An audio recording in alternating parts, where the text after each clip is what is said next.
You're listening to the Ballroom Network. The following program is intended for all audiences. Welcome to the South Burbs Hitmen podcast with your hosts Joe Mandel, Steven Zim Zimmerman, and Chris Gonzalez. We're bringing you the White Sox coverage you need from the perspective of true Southsiders. Grab your Kozinski dog with an ice cold beer and meet us in section 155. Everyone get on your feet for your 2021 South Burbs Hitmen. That ball hit deep. Way back. You can put it on the board. Yes. Jimenez in the air. Left field. He's your hero tonight. Thanks, Cubs. Over the head of Jenks. Uribe charges throws. Out! And the White Sox have won the World Series. Alexei! Yes! Yes! Yes! Yes! Yes! History! A perfect game by Mark Burley, and what an unbelievable play by Dwayne Wise. First pitch starts now.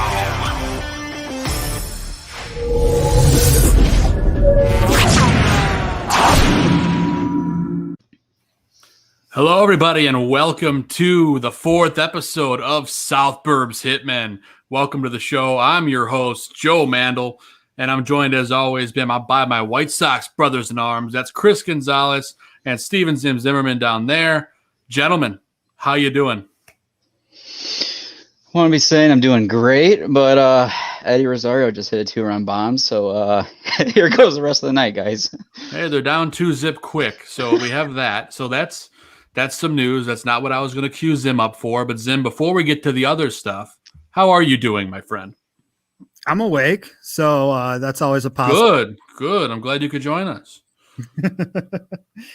But before we get in, what's that? I said life's good. The Sox aren't, but life is. They got by without Tim Anderson, without Eloy Jimenez. So, we'll see what happens. But speaking of that, Zim, we do have some breaking news. Oh, shoot. We interrupt this program for breaking ballroom news. That's all right. I didn't give you good enough of a cue there, Zim.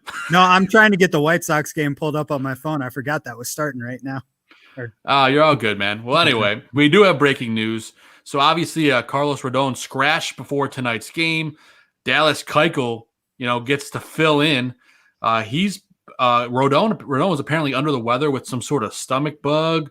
Don't know exactly what's going on there, but Keuchel comes in to save the day, or does he? Gives up a 2-run shot right away to Eddie Rosario. But that's beside the point. That's big news, so obviously that affects this game. And then also coming out today, it sounds like Tim Anderson is going to return on Thursday, is what La Russa said he expects. Zim, what do you think about that as a shot in the arm for this offense? It's going to help a ton. Anderson is the man for this team, so that's really what I think they're going to need to wake up the bats a little bit. Yeah, no doubt about it. No doubt. Gonzo, what do you think about? I said no doubt about it. I got some sort of accent going on today. Anyway, Gonzo, what do you think about Tim Anderson returning? No, that's really big news. I mean, I'm getting tired of seeing Leroy out there because you could just tell he's not the everyday player that will get us by. He's good for a fill-in every now and then, but from what I've seen, I can't keep watching him in the lineup. He did have a clutch double for his first hit, with us this year, the score yesterday. But yeah, having, Timmy back in to lead off our lineup top of the order, that's a production that we need right now. You can tell that Tony La Russa is struggling to, find, the beginning and end of the lineup right now as he's mixing guys in and out. The heart of our order right now in the middle is actually giving us where, the production that our runs are coming in right now, but the top and bottom is struggling, and having Timmy back is going to help that tremendously. It's going to help a lot. We have a really rough lineup today, guys. I know I texted you guys earlier before the show, but this might be my least favorite lineup of the year. It starts off fantastic. You got Eaton, Robert, Abreu, Moncada, Mercedes, Grandal. Then Nick Williams, Leroy Garcia, and Danny Mendick to close it out. That's a weak half of the or bottom three of the lineup, if you will. What do you guys think about that, Gonzo? When I first saw it, I wasn't really too upset about it, just because I know that for the first couple of weeks, Tony's going to be mixing out guys in and out just to see what he has here on the roster of the White Sox organization. And really, let's be honest. I mean, Nick Williams is a guy that hopefully a new atmosphere turns him around, because he's a guy that had a lot of potential with the Phillies. But yeah, it's still one of those things where the beginning and end of the lineup still kind of throws me off a little bit. But in ways, I like what I'm seeing out of the lineup tonight. But there are areas of flaw that we see, and hopefully we can be optimistic, and hopefully tonight. I know they're down 2-0, but hopefully they can turn that around. The offense definitely needs to pick up if Keuchel is on the mound, and they're already down the first 2-0, and Keuchel's been struggling lately when he's getting behind in the counts and runners on base. I know for you, Joe, you don't like to see that with your boy on your fantasy squad. Yes, thank you for the casual reminder that Dallas Keuchel is my starter, and he gave up a 2-run shot to start the game, but that's okay.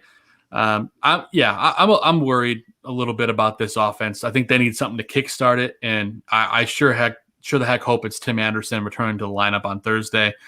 Maybe they get the bats rolling tonight. I mean, the Royals pitching staff is inconsistent at best. I mean, they have some great pitchers, but these guys can definitely swing the stick. So I think they just need one game to kind of let those bats erupt, and then all of a sudden the floodgates are going to open. So I'm hoping that's tonight. Hopefully there's 20 runs scored in this game. I have a feeling it's going to be a high-scoring affair. We'll see. I do want to add with that 2-run shot by Eddie Rosario. Eddie Rosario is a name that could have been a pickup for the White Sox this past offseason. The Twins surprisingly let him go. And I know a lot of, Sox Twitter, didn't want to go after Rosario for his defense. But that's still a situation where it's not much different from what we got right now. But his bat he's a pretty talented hitter. Yeah, and our buddy Travis in the chat room saying hopefully Anderson isn't being rushed back. I hope he's not either. I hope that it's, they gave him enough time, because that's the last thing that we need is to rush him back, get him hurt again, and then be without him for an extended period of time. So I'm with you, Travis. I hope they don't rush him back either. That's the same thing with Adam Engel. They're taking their time with him.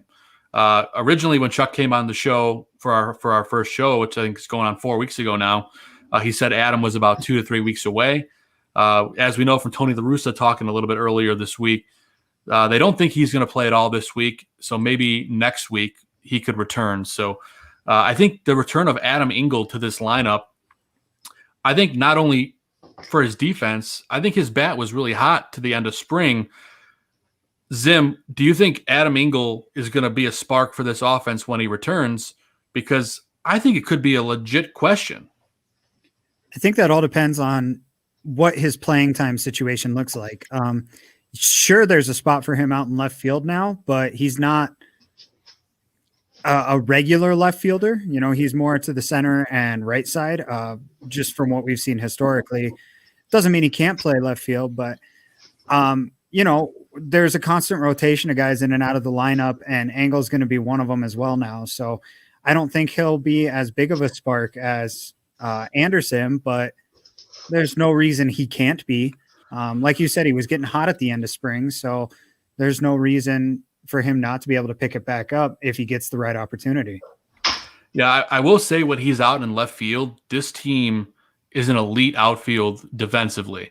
If you have him in left, Luis Robert in center, and Adam Eaton in right, I mean, that's pretty damn good defense. And our buddy Tooch in the chat's reminding us that we have the number 6 offense in baseball with 5.67 runs per game, which is, way better than we would expect. And a lot of that has to do with Yermin Mercedes, and a lot of that has to do with Jose Abreu hitting 2 grand slams. So, Oh yeah.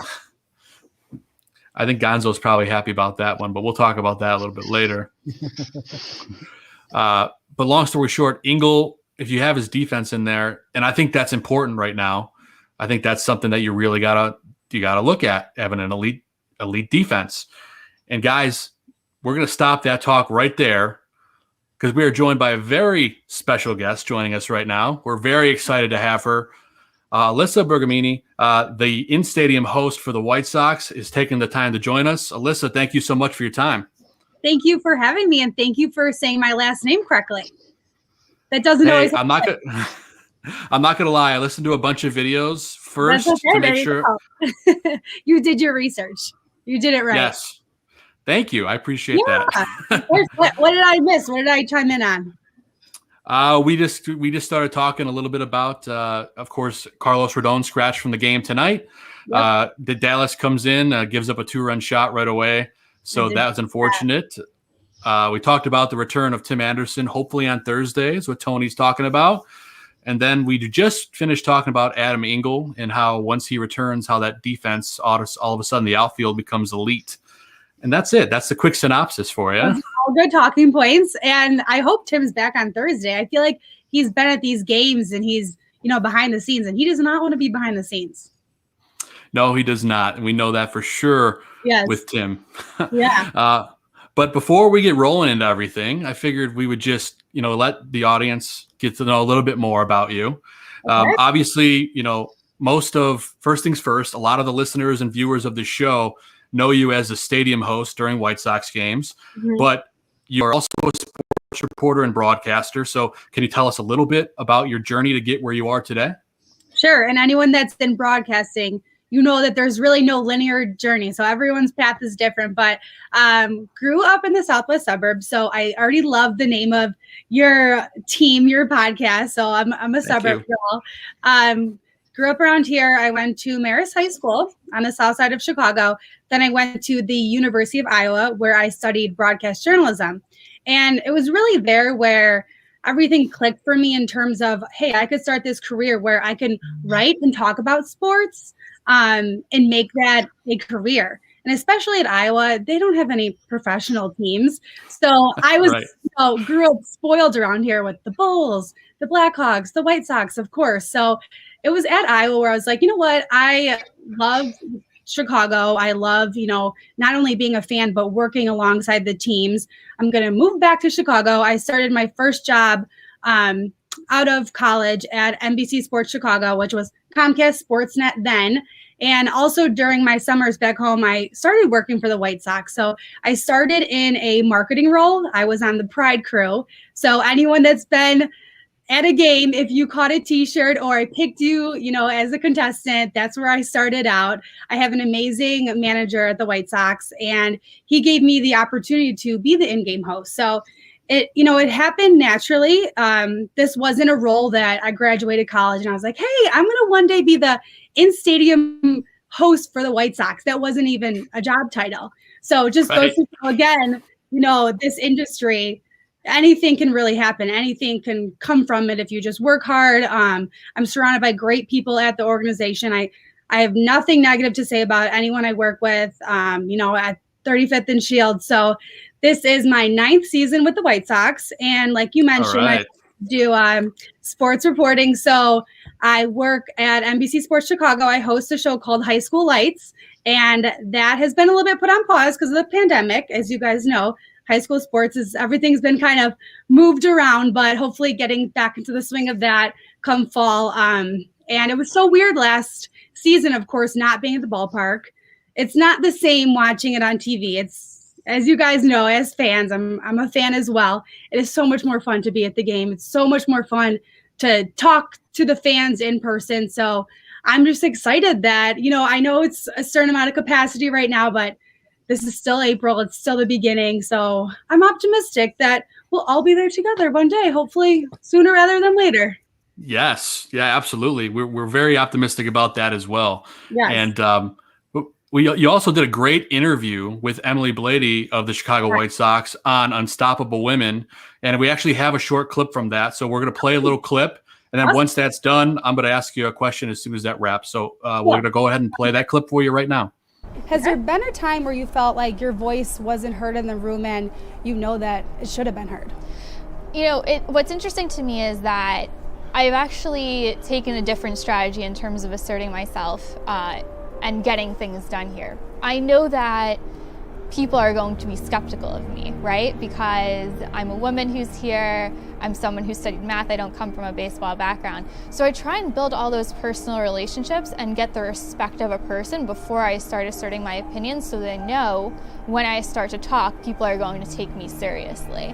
I remember times at the winter meetings when I hadn't even volunteered anything, but people called on me for my opinion. And I realized that what I'd been doing worked. It wasn't that I had to go and assert my opinion. People were going to ask me because they already had that respect for me. And as women, especially, in a workplace like this, unfortunately, we need people to get comfortable with us first. But I think because I've done that, I don't need the aha moment, because people know me and people have come to understand that I'm good at evaluating players and I'm good at making baseball decisions. Yeah, so great interview as part of, that special. Tell us a little bit about being a woman in the sports industry and what challenges you have faced and what needs to change. Right, and Emily did an amazing job. Absolutely.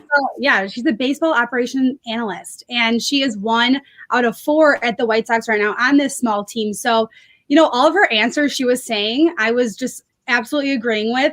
One of the questions I asked her is if, being a woman in sports right now, if we are still, looking to make those changes, are we still trying to progress, not only just as, women in the industry, but women in sports? And she put it great. She's like, this is still only the beginning. There's only been so many changes yet. I asked her about, Kim Ang, who is the first female GM right now in baseball. And I said to Emily, I'm like, is that somewhere that you want to be? And she's like, I don't want to be the second one. I want to be maybe the third or fourth. So it is, I shouldn't say it's completely difficult being a woman in sport, but you definitely have to prove yourself a little bit more. It's one of those things that if you slip up maybe on camera, everyone's going to point that out, or they're going to point out what maybe you are wearing, opposed to maybe a male that has been in the industry for a while and they can get away with a little bit more. So it's definitely trying at times, but I've been in good roles where I've had mentors that are males that have been fantastic. I personally have never been in a situation where I felt uncomfortable at, any of my jobs that I've had. So I've considered myself lucky on behalf of that. But again, you always have to be prepared when you're coming to any job. And that's one of the things, especially as a female in a sports industry, which is a male dominated industry, you really have to know your stuff. And if you don't know your stuff, you ask questions. And that's something I've also learned, is I'm not afraid to ask questions. I didn't grow up playing baseball or softball, but, I study it. I watch games. I, again, ask questions. So I think that's the way that, you learn. And that's the way I learn, more asking people that are knowledgeable. Steve Stone, he's going to know a little bit more than I know. So I want to, reach out to those mentors that can help me along the way. Oh, that's awesome. Yeah. And, obviously you've interviewed a lot of great people, but what about you? What's on your vision board moving forward? Like I said, I've been with the White Sox for 9 seasons. I really want to work a playoff game. Like, that's first and foremost. Of course, last year they were in the wild card series, but we weren't there. So I was like, of course, it's a pandemic year. We're not there. But, I love being in the ballpark to begin with, and I haven't worked seasons where they've been so fabulous. So now they're finally getting there. So that would be, definitely on my vision board working. Obviously, I'd love to work a World Series game. I think I might pass out a little bit, but definitely, I want to stay within the Chicagoland area. I never say no to opportunities. I love working on air and being a reporter, but there's also, always things behind the scenes, whether it's, being a producer or writing. So I like to keep my options open, but really where I feel the most myself, the best version of myself is at Guaranteed Rate Field. So it's just all kind of come full circle, and hopefully, we'll all be at a playoff game soon. Awesome. Yeah, I totally agree. And speaking of bringing it full circle, and now we're going to switch gears and talk a little baseball. So I'm going to toss it to one of my co-hosts, Chris Gonzalez. Chris, why don't you take it away, bud? Yeah, Alyssa, thanks for taking the time out of your busy schedule to join us. I want to switch focus to something you just were briefly talking about with the ballpark. How did the pandemic affect your job in the ballpark, as well as what's your thoughts or what have you been hearing about the limitations to the park for the upcoming series?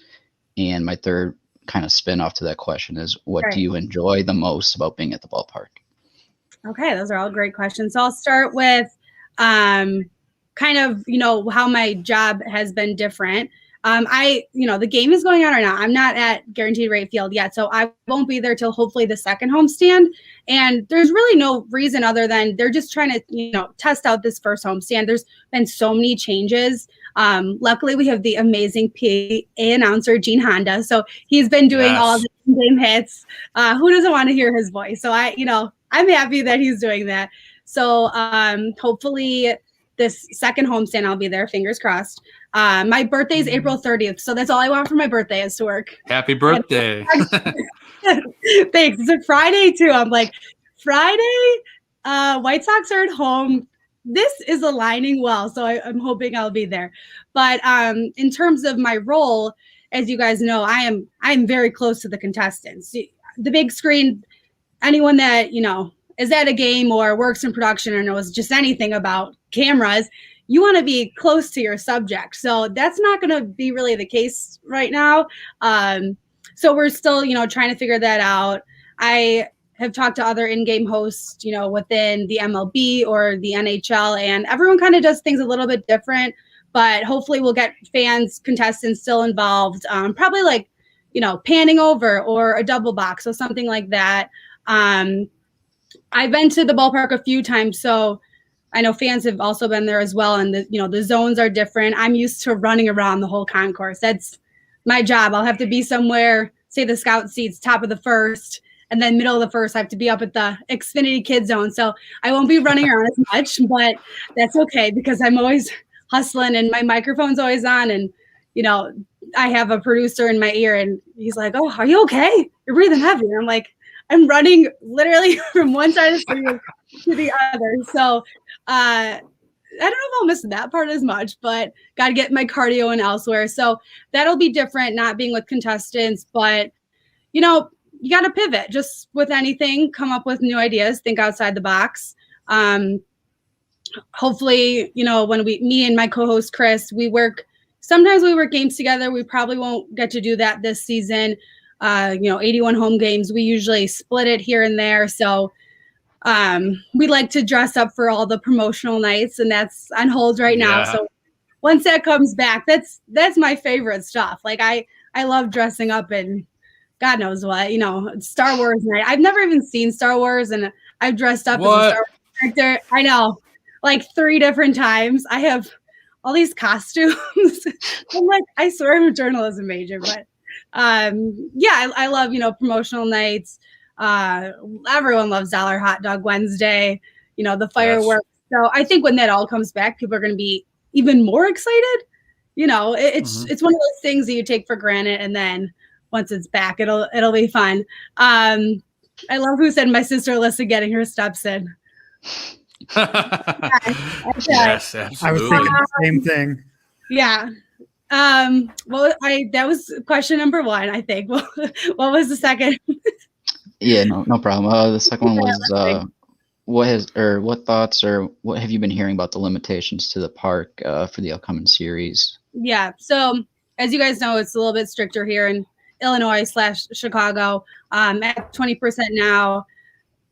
Every stadium is different because, of course, you guys know, like every state has different limitations. But it can only go up from here is my thought process. I don't really know exactly numbers. I wish I did. That would be really cool if I did. But again, we're only in April. This is only the first homestand. We're 9 games in. This is the 10th game. So I'm assuming by summer, it'll be more than just the 10,000 fans. Oh, I hope so. Yes. Yeah, I don't hear any more of those jokes that I'm sure you guys have heard from Cub fans like, oh, they're used to that number. I'm like, no, maybe I don't ever want to hear those jokes again. it's just not funny right now anymore. Right. Maybe I'm losing my sense of humor, but I know opening day was electric. It was loud. They had the full capacity that they could have. So even when I watch on TV, I mean, it's still loud, and there's 10,000 people for a 40,000 fan stadium. So I can't imagine watching the games when people are there. A lot more than the 10,000. Sure. Yeah. The third part of the question for you was, what do you enjoy most about the ballpark? I really love that. I mean, no two games are the same.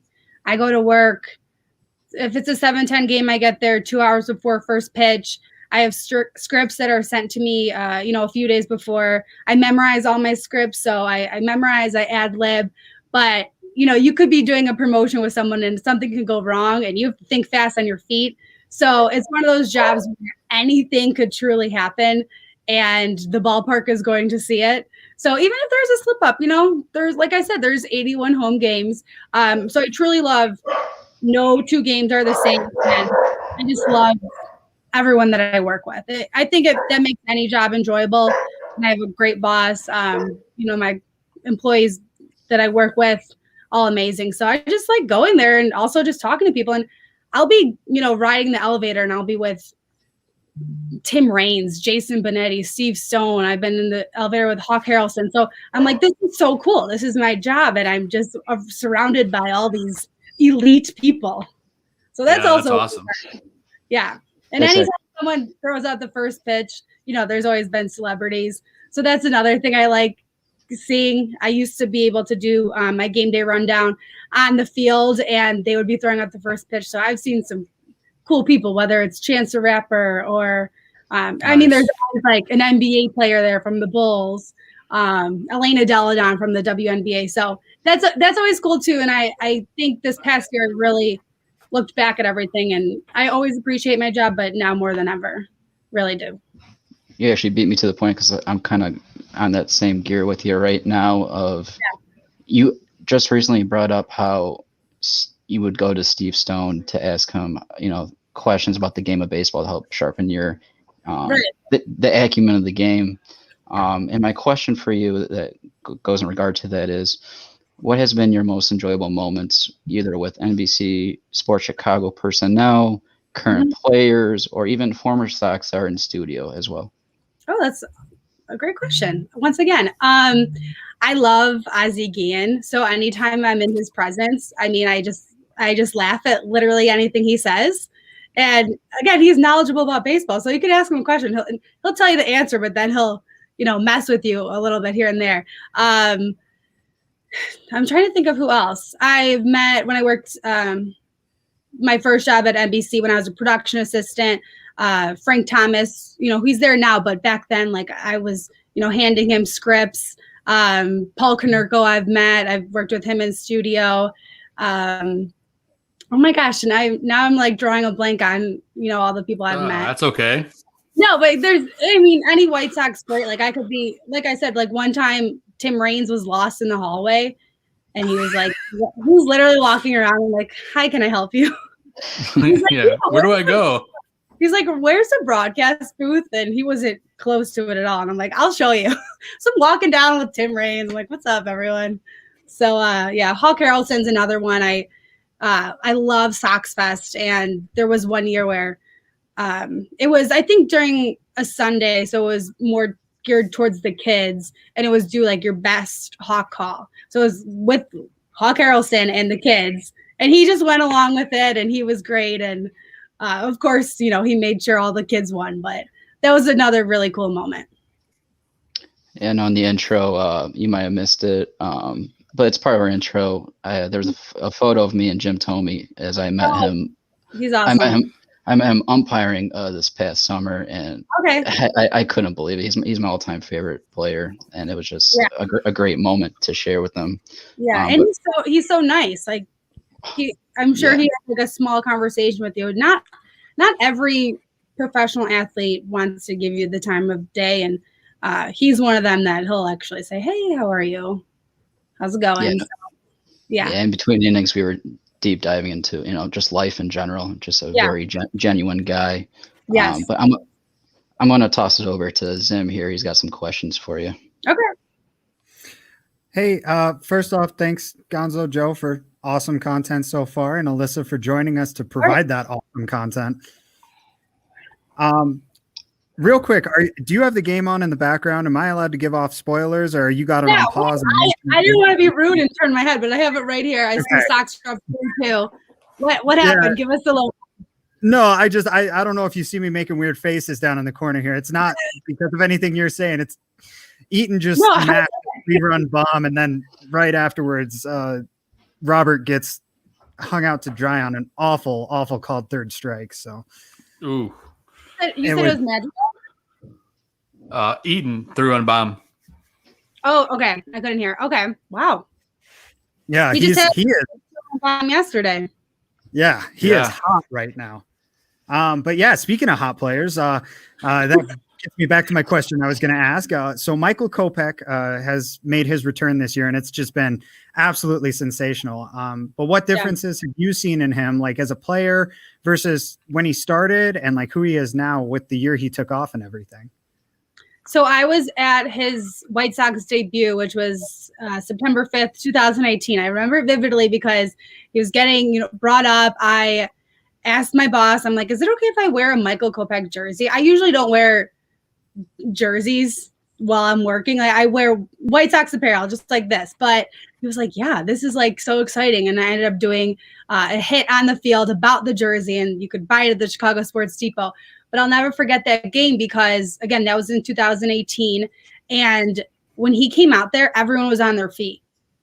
And that was the first time since I've worked there that I felt like fans were very excited about the team. I mean, when he goes out there and he just throws the ball at whatever he's throwing it at 98, 97, 100, it's something that I've never seen as I've, been an employee there. Of course, there's been so many great pitchers, but he's one that you watch and you're like, damn, that's good. So, I'm happy that he's back on the team. I know he, took last year off and then the year before because of Tommy John surgery. I think he feels more comfortable. And if you listen to any interview, he seems humble. He seems more himself. I just can't even imagine being a pitcher in general and just the stresses and emotions you go through. And he seems like he's more calm and he's there. So it's fun to watch him on TV. I can't wait to see him back in person. Have you guys been to a game, actually? I know there's only been two. I was supposed to go on Saturday and it got rained out. So I was too. I bought tickets and I've never really done that for a game as of recent, but I bought tickets. And I was like, I'm not doing that again now. I'm jinxing it. Yeah, right. Yeah. Joe actually woke me up trying to get me to go to the game. I had work and it got postponed. Okay. So there's a lot more that we have to look forward to. So that's the beauty of baseball. It's not football where it's once a week. Yeah. Day after day. Yes. Comb the hair. Do it again tomorrow. Yeah, exactly. So I'm actually trying to go to the game Thursday, and it's a day game. So fingers crossed on weather and whatnot. So we have a live chat going. We are fielding some questions from those guys. So I'm going to ask you one more and then give these guys a little bit of time to come up with some questions and hopefully be able to get to one or two of those. But cool.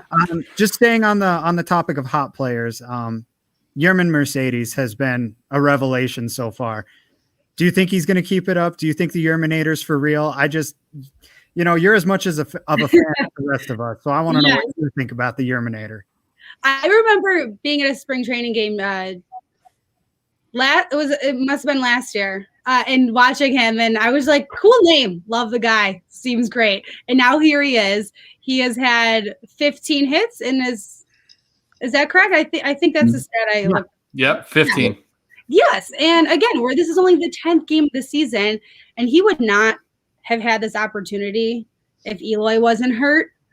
So for him, the stars are aligning. I think everything is clicking for him. And once you're in that groove, just with anything, you want to stay there. So I don't think he's going to back down now, which I hope he doesn't for selfish reasons. I want them to, do great. And he's really helping us out here. So he's been so fun to watch. He, when he says like, oh, I'm here for the fans, I can't wait to meet my fans. I love that. I love that he's so confident in himself.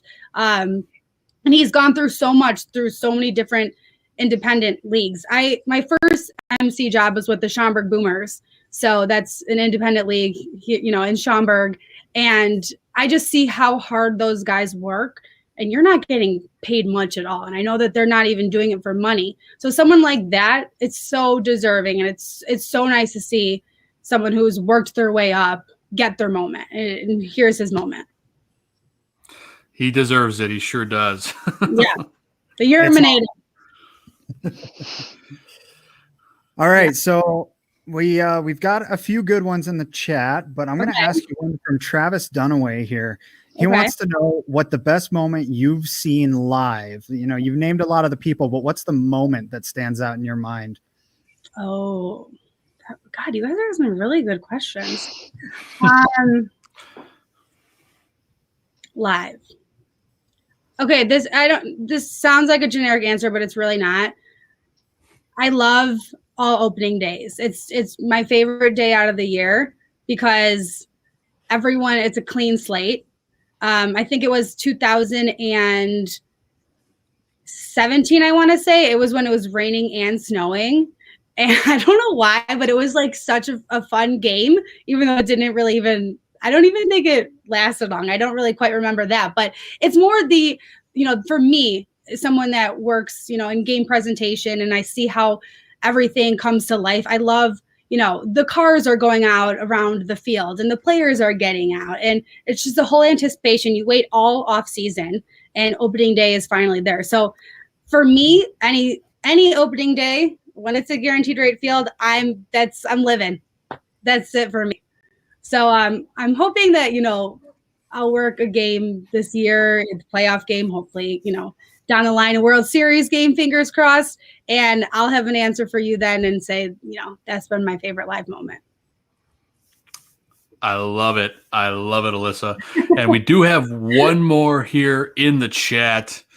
Larry Golden in the chat wants to know, if you were given a suggestion for food to a first timer going to guaranteed rate field, what would be your suggestion? Now, I know now all the options are there, but let's pretend that they are. Okay, so my answer would be the elotes. Ooh, yeah. They have a few stands, and they're mainly in the outfield. Don't know if they're still there, but it's one of those ballpark snacks that you don't go to the ballpark. You're like, yeah, I'm gonna get elotes. Like, obviously, everyone wants a hot dog. You want a brat. You get the peanuts. You get the ice cream helmet. But it's a delicacy, and it's one of those things that you can eat all by yourself, and even though there's mayo all over it, you don't feel too guilty because it's corn. And it's a little spicy. So, and I feel like any Mexican food at guaranteed rate field is, it's one of the best. I'm very spoiled too at our ballpark where we have so many different options. You can't really go wrong, I feel like, with anything. I've seen people walk around with, the bacon on a stick, the big nacho helmet that people finish. You think they're not, they're going to finish those.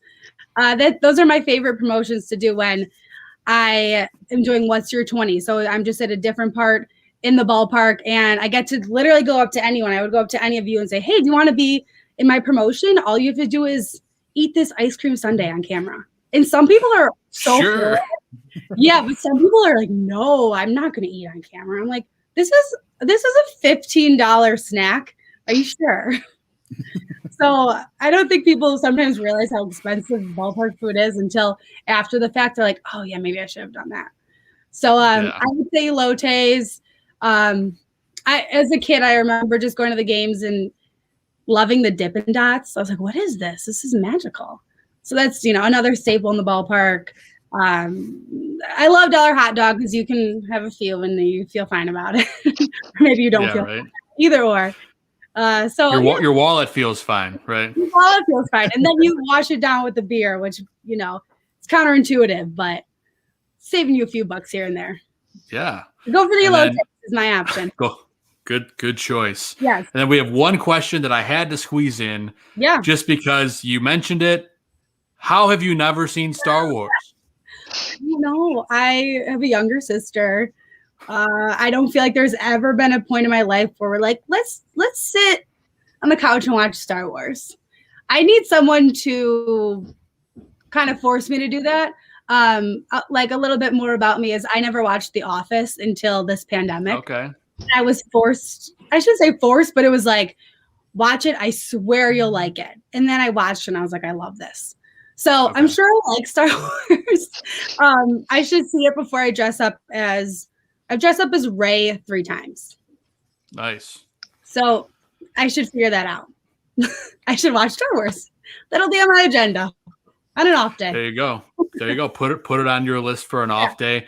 I got 2 more quick ones, and we really appreciate your time. Then we'll let you go. But at the tail end of the show today, we're going to be talking about our favorite cocktail to drink during the game. Okay. So I just had to ask you, what's your go-to cocktail when you're watching a game? When you're not working? When I'm not working. I know. It's funny. People will come up to me while I am working. Like I see so many friends there and they're like, let me get you a beer. I'm like, I can't do that right now, but maybe later. I love 312. That whole Goose Island area. They have so many different types. I don't even know which one I love anymore. I just kind of try them all. But I would say definitely 312. Can't go wrong with the Modelo. I think the problem with me is I like all beverages. So I'm open to all options. So there you go. I would never drink wine at a baseball game. I'll say that.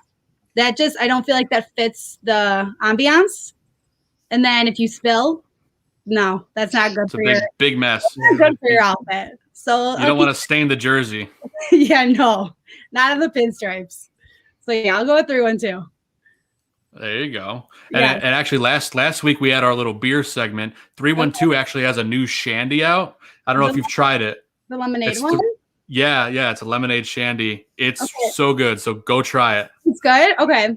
I've had the SPF one. I think it's in pink can. That's pretty good. But that's more of a summery drink. Yeah. I love the 312 that's actually the White Sox logo is on it. Yeah. Those I know they're just the basic ones, but they just taste better because there's the White Sox logo. White Sox makes everything taste better. They do. And then one last thing before we let you go, would it be okay if we could get a station ID from you? We could just say like, I'm Alyssa Bergamini and you're listening to South Burbs Hitman, or say something about being the stadium host. I'll let you put your own twist on it. Okay. And then I can go ahead and give you a countdown into it. So whenever you're ready, I'll give you a countdown. All right. You want more like an opening, a close? It's more like, it's like, hi, I'm Alyssa Bergamini, and you're listening to South Burbs Hitman. It's like a little station ID. You could even say like you're the stadium host or something in there. Okay, cool. You take as many takes as you need, but I'll count you in. So let me know whenever you're ready, and I'll count you down. Okay. All right, we're gonna go 3, 2, 1. Hey everyone, this is Alyssa Bergamini, in-game host for your Chicago White Sox, and you're listening to South Burbs Hitmen. Don't miss a minute. Oh man, one take, Alyssa, bringing the fire. Brought a great interview to us on South Burbs Hitmen. Before we let you go, can you just let people know where they could find you on Twitter, where they could follow you on social media, and what's going on with you? Yeah, you could follow me at Alyssa Bergamini on Twitter. Facebook, same thing, at Alyssa Bergamini. Instagram, same thing, just my name, Alyssa Bergamini. I know my last name is a little lengthy, but it is Bergamini. And if you guys are at a game, come say hi to me. I know this is a weird time right now, but hopefully I can be closer to fans. And, we'll get you guys on the big screen here or there. That's my favorite thing to do, is get people that love the White Sox and they're passionate about the team. Get them on the big screen. We give some good prizes too. So we'll have some fun with it this season. Now I have to go to a game. You have to. I've promised so many people that they're going to be on the big screen. So I should stop at this point, but I'm not going to. That's all right. Well, good luck with everything the rest of the year. Thank you so much for all your time tonight. and hopefully the Sox can pull off a win. They're up I right know, now. I think you guys are good luck because they're up right now, and this all happened when I was chatting with you guys. So let's keep this going. Absolutely. Alyssa, thank you again so much. Thank you guys. And we'll see you at the stadium later this year. See you at the ballpark. Thanks, You Alyssa. got it. Thank you. Bye, Thanks, guys. Alyssa. Take care now. Alrighty. Bye. Bye-bye. All right, everyone. That was Alyssa Bergamini. Absolutely great guest. She is the in-stadium host for the Chicago White Sox. Make sure you give her a follow on Twitter at Alyssa Bergamini. Same thing on Twitter or Instagram. She absolutely brought it tonight, guys. And before we get rolling with the rest of the show, we're going to take a quick little pit stop. We're going to take a quick commercial break, but we will be right back after this. Guys, it's Peggy Kozinski. I retired early from my 20-something career as a sportscaster, covering the Bulls, the Bears, the Blackhawks, the Cubs, the White Sox, and really every other college and high school team in Chicago. So what do you do after that? Well, you start a podcast. That's what I did with my teenage son, Jason. And the result is The Sportscaster and Her Son. Yes, I'm the baby boomer, a mom. We don't get along. We don't have a lot in common, but we both share a love for sports. And we always have great sports conversation. Even better, our guests in the interviews. So come check us out. We're on Podbean and the Barroom Network, or really wherever you get your audio. The Sportscaster and Her Son podcast. See you there.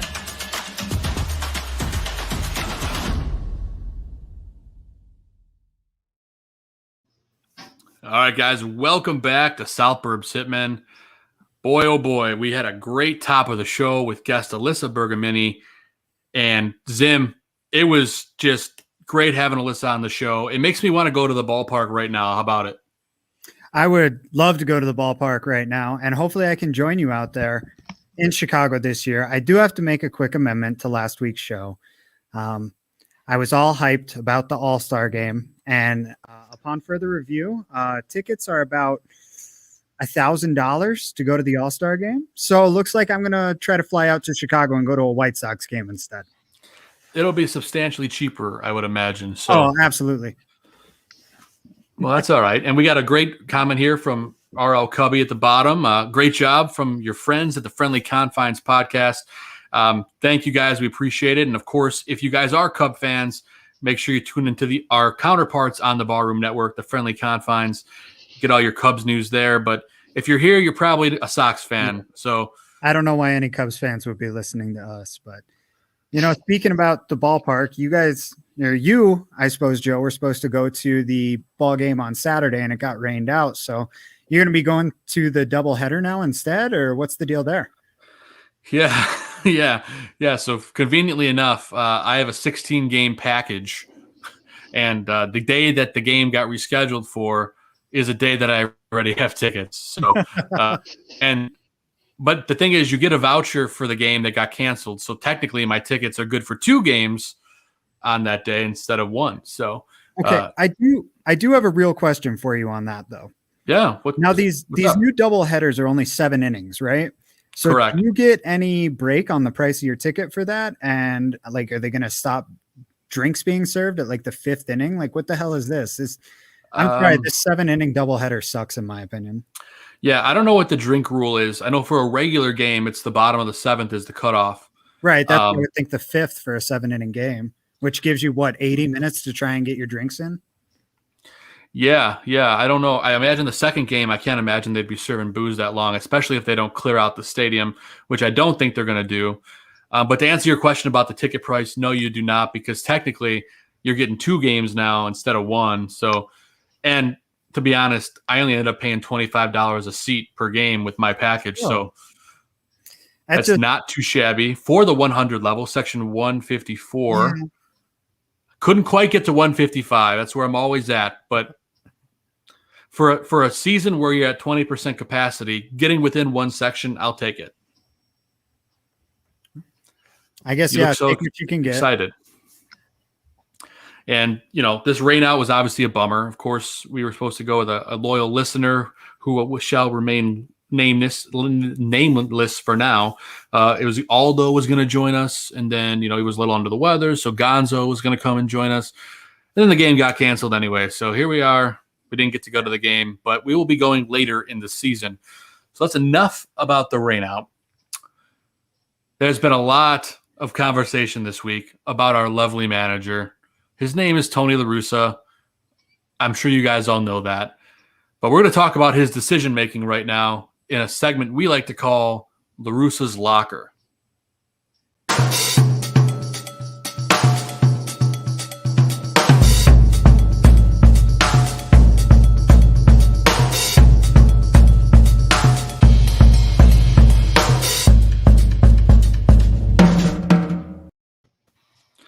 Yeah, so decision-making this week, there's been a lot to talk about. I think I jinxed it last week, guys, when I said, maybe we won't have much to talk about next week.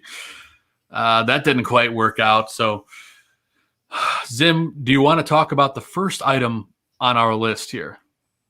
Actually, I'm going to throw it to Gonzo, honestly. He brought this point up in our little group chat that we have. So I'd like him to speak on it before I say anything to potentially counteract what he's about to say. Yeah, take this one, Gonzo. Yeah, so the first topic on our segment here of La Russa's Locker is going to be about Adam Eaton and what he encountered in yesterday's game. And for chat, if you didn't see it, or if you want a little, for our podcast listeners later on in the week that have to visualize this, the situation was late in the game with Eaton was used as a pinch hitter,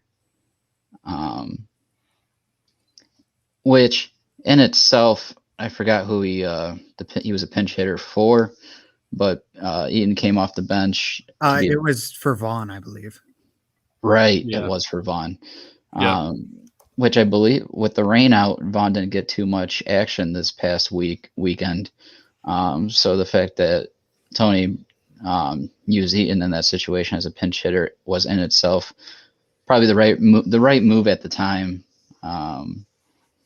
But the situation was this: there was a slow chop ground hit ball up the first baseline, and this is not. Sorry, guys. I'm thinking of Madrigal. Adam Eaton comes into his pinch hit situation and hits a 2-run bomb and puts the Sox ahead by a run. And that was his first pinch hit career home run, and it put us ahead. And we were all feeling good. At least I was. I'll speak to myself. Mm-hmm. And I was feeling so good that I think I jinxed our club yesterday. Probably. It was probably all your fault. I'm taking full credit in that loss yesterday, guys. All because I went right to my notes right away, and I started typing up, a tweet that I was going to post for after the game, and I put said quote in this tweet: Cease and Kopeck dueling 1-run game. Adam Eaton hits his first career pinch hit home run to put the good guys on top. This is where it gets interesting. Then I put South Slider comes in game, closes the game. Sox win home opening series with hashtags involved. Yep. And then, Carlos Santana comes up and ties the game with a home run. And I deleted the South Slider part of it. And then I probably should have deleted the whole thing, but I just let it be. And that did not go as planned with the extra innings that happened, and it was pretty bad. So I'm taking full credit on this one. Well, but props to Tony for pinch hitting Eaton there. That worked out. I'm going to go ahead and bring up a scenario that didn't work in Tony's favor, and he owned up to the Mariners' loss, the last game of that series before they came home. And we have a sound clip of that, so a video clip, sound clip. So let's take a listen to what Tony had to say about his managerial choices with the bullpen. I think the best way to explain the 16, I did a really lousy job of managing that inning, and it really hurt our chances to win. Well, that's probably the clearest example why I'm upset with myself. He faced too many hitters. But, that's That's lousy managing. So Matt's a gamer. We saw what he did that one day, and I pushed him too far. Stupid, lousy, no excuse. Stupid, lousy, no excuse.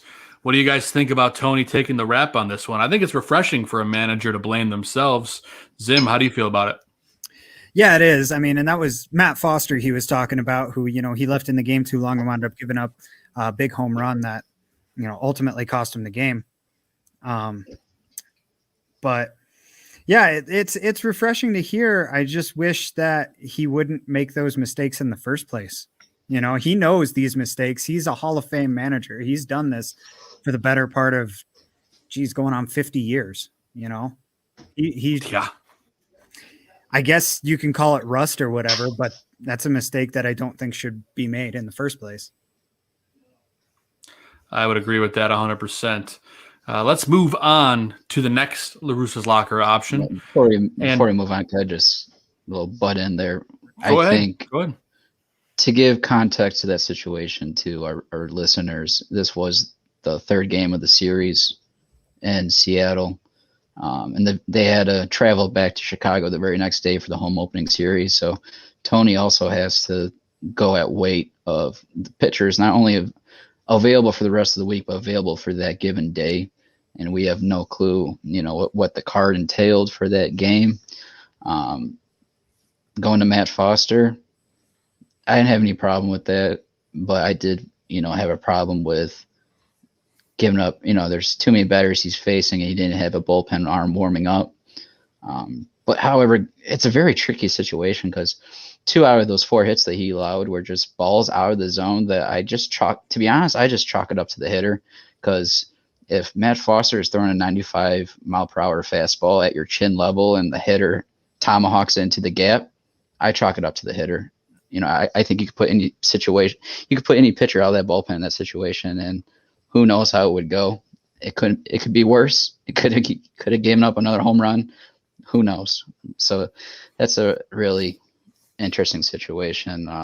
You can go at it back and forth with giving him credit or not giving him credit for that situation, because it really goes both ways. Yeah. Yeah, no, it really does. And we got one more to highlight before we move on to our next segment. But let's talk about Tony's comment this week when asking if the defense was starting to become a problem. He said that the defense is, quote, in quotes, fine, that he doesn't think it's going to be a problem. Clearly, it's a problem to start the year. Defensively, this team just has not been there. Gonzo, how can La Russa say it's fine on defense when he's watching the same games we are? Is he just trying to keep confidence with his team? What do you think? This is very hard to answer because what would be his definition of fine compared to ours? Sure.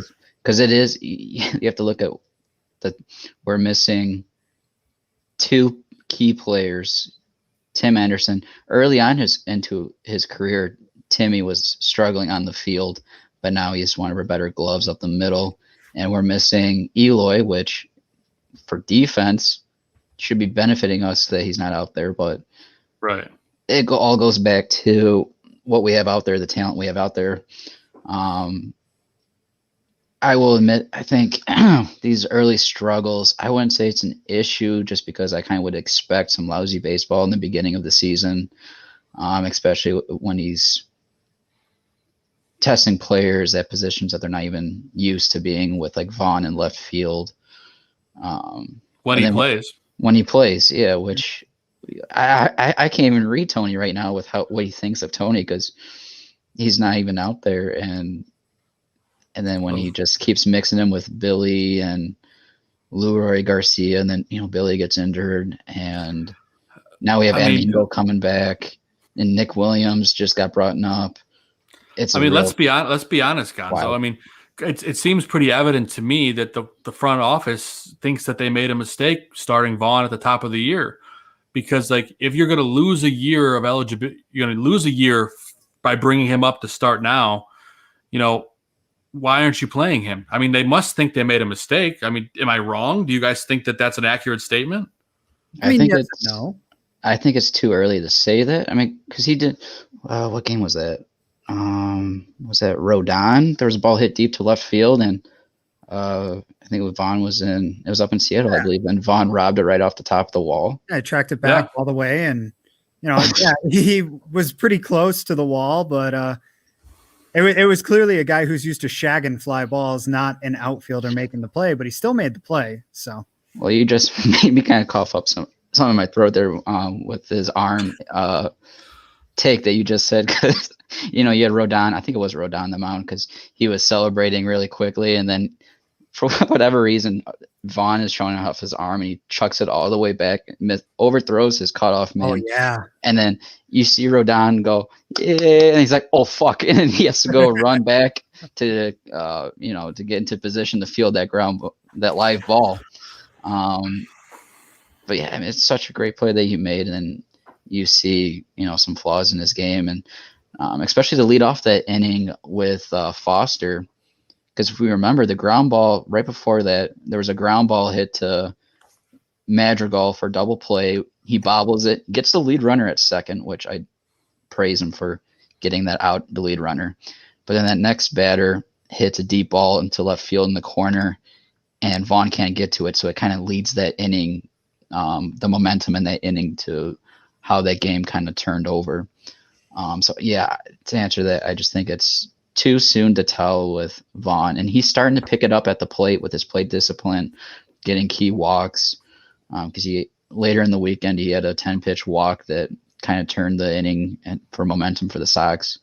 And I'm just going to say it's too soon, and Tony La Russa is still trying to figure out what he has on roster.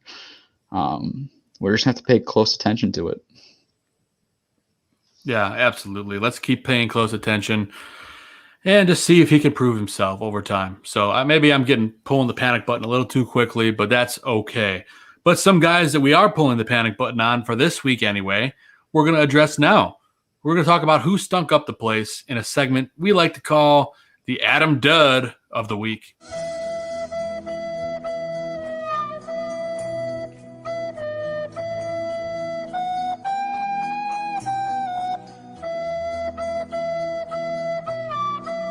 You suck.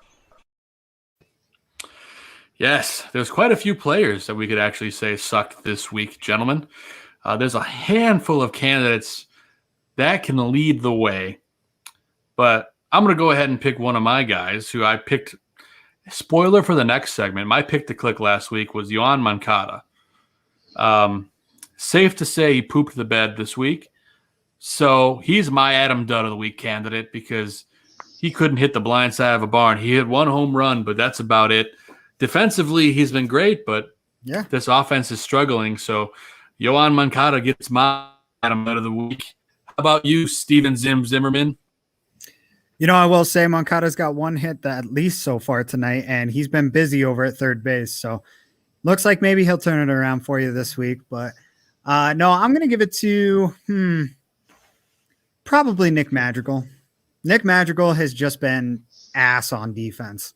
I mean, there's no better way to put it. He's dropping pop-ups. He's making throws, pulling guys off the bag, and just botching plays all over the place. It feels like every time I see a ball go his way, I'm almost just nervous. I don't know what to expect. And I feel like you shouldn't feel that way about a second baseman. It's not to take away from the difficulty of the position, but it's one of the easiest, probably the easiest position in the infield. So how about you, Gonzo? Who you got? Yeah. I got a couple of guys to spotlight here. My main one's going to be Leroy Garcia. He's just been struggling at the plate. Besides one hit yesterday that he did give us the lead, that was his only hit so far. And it's just kind of sad to see because I was kind of hoping that he would step up, especially at a key position, in our lineup. Wherever he's playing, if it's outfield or shortstop, especially when he's taken over for Timmy Anderson, we need more out of him, especially when he's at top of the lineup. We expect him to be getting on base and moving runners over and converting runners in scoring position when he's up at the plate. And he just wasn't doing that this past week.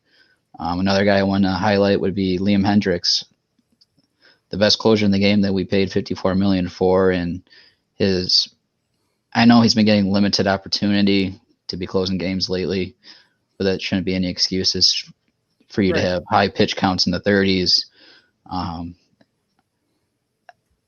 Especially in the game yesterday, we just were given the lead with Adam Eaton with that pinch hit homer. And the scouting report on Carlos Santana that he can hit that low ball below the belt. You need to get that ball up in the zone where he struggles. You can't give him a fastball to hit belt high or right below the belt for him to drive out of the ballpark. My third one is the pitcher tonight, Dallas Keuchel, for his performance in Seattle.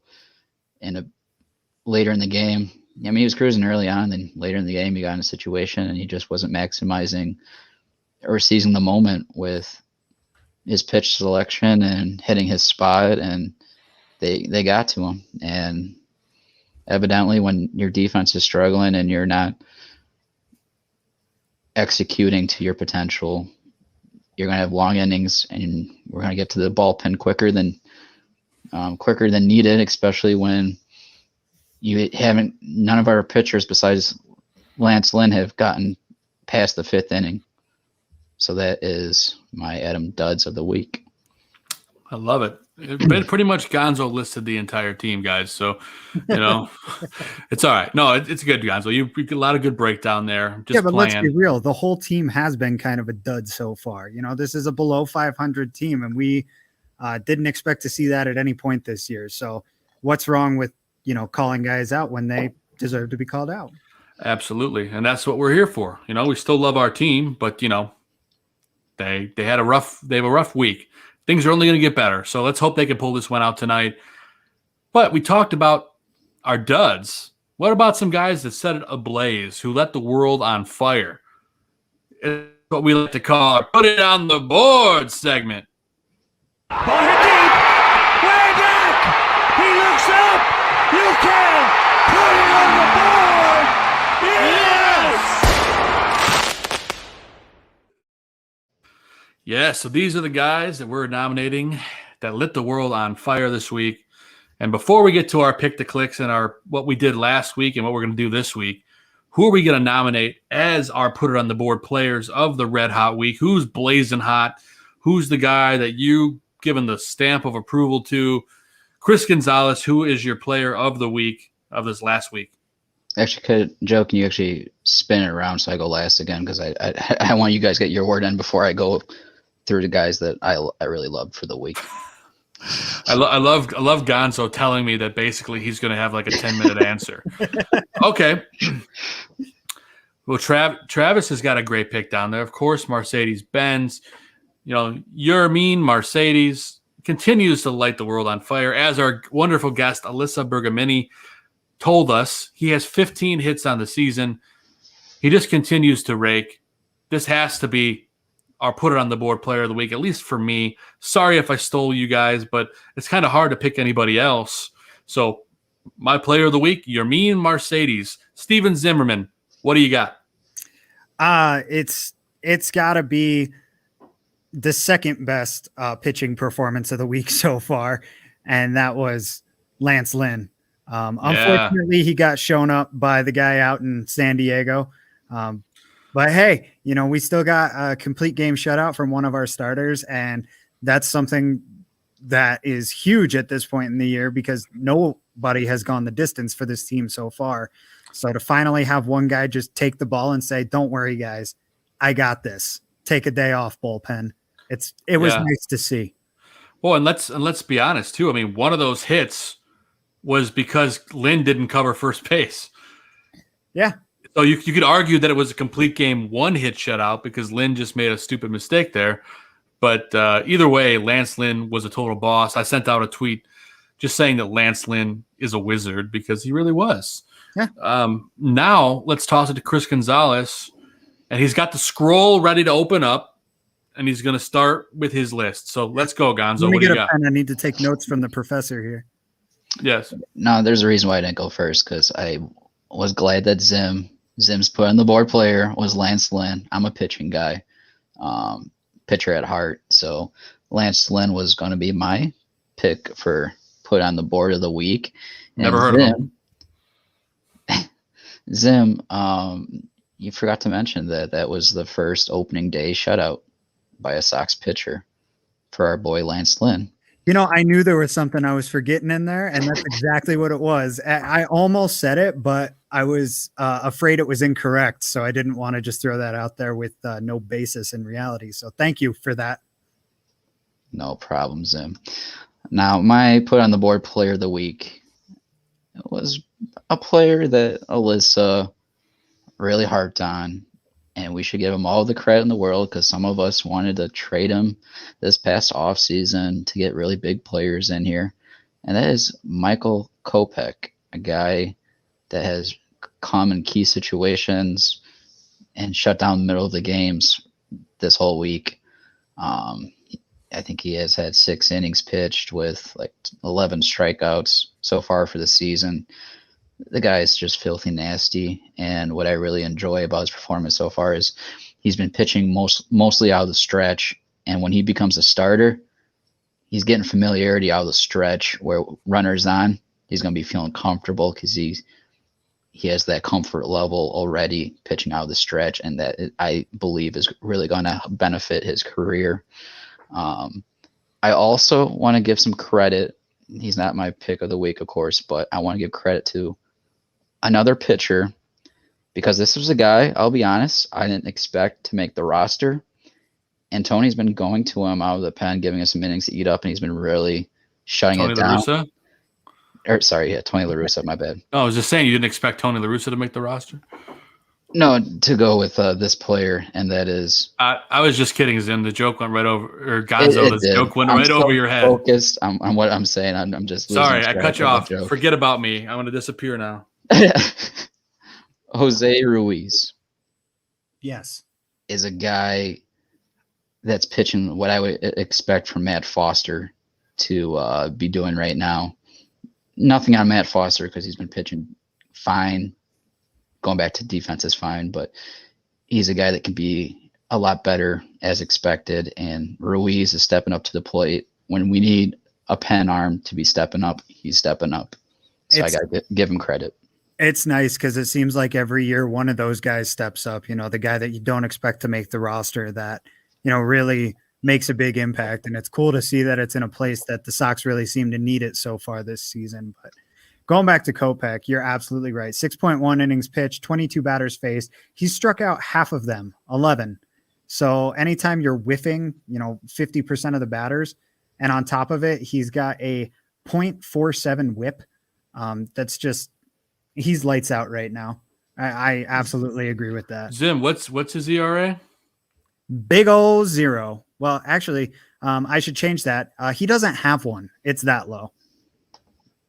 That's right. You can't even find it. And I've started him in every appearance on my fantasy team, so I'm happy about that. It's all good. So anyway, that's our put it on the board picks for the week. But let's go to our pick to click. I already talked about how I had Yoan Moncada last week, so I automatically get negative points. But I'll let you two duke it out for who won, because why don't you tell everyone who you picked last week and why you deserve to win? Go first, Sam. Yeah. So I picked Yermin Mercedes, which, it seems like quite a few people agree with. Just throwing that out there. He has been leading the league in both hits and batting average. The guy's literally unreal. We're just going to ignore the fact that he grounded into a double play in the second inning of this game. That's tonight, that is. But no, I mean, between the home runs, the clutch hitting, the fact that he's just blasting the ball everywhere, I don't see how he's not the player of the week. I mean, he was even mentioned by people who are not named me. Yeah, speak of the devil, there he is. Let's just watch this beautiful swing. All right. Pitch comes in. Nice little, curveball down at the bottom of the zone. It says slider, but 86. I consider that a curveball no matter how you throw it with the arm action. One of the longest home runs in White Sox history. Not the longest, but one of the longest in that ballpark. Look, that almost made it to the concourse. They claim it was 485 feet, but there's no way that thing was longer than 460 feet. Come on. I like the guy, and I'm even going to admit that one. There's no way that was 485 feet. This is a really random question that you might know, you might not. Who has the longest home run in U.S. Cellular Field / guaranteed rate history? Joe Borchardt. It is Joe Borchardt. Yes. 514 feet. It hit the concourse, and it was a blast. I was there for it when I was young. And we'll have to find video of it. I don't even know if it's on YouTube. Maybe that's for the next show, but it's a moonshot. Nobody knows who Joe Borchardt is, but you'll never forget that home run once you see the video. So anyway, I'll now toss it to Gonzo to argue your side of your pick to click. Thanks, Joe. All right, Zim, I would tell you pick of the week would have gone to you last week with Yermin Mercedes, but this week You're mean. Sorry, I came and pronounced Alyssa's last name before the show started today, and I learned it was different. I did the homework. I got it all covered for you. You got me covered, and I watched the video that we all watched, and I learned as well. So back to this week's wonderful week, and I'm going to do my own spin of the week for why Jose Abreu should be the pick to click for the week. And let's go back to the Seattle first. We had 2 wins in Seattle, and that second game, he hit a grand slam that not only was his 200th home run and second grand slam of the year, but it put 4 ribbies up on the board in a key moment when it was tied. If we don't win that second game, how do you think this team would feel losing that third game as well, losing the series in Seattle?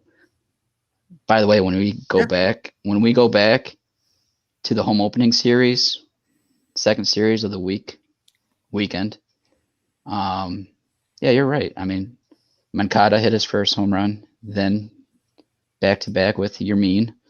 Yep.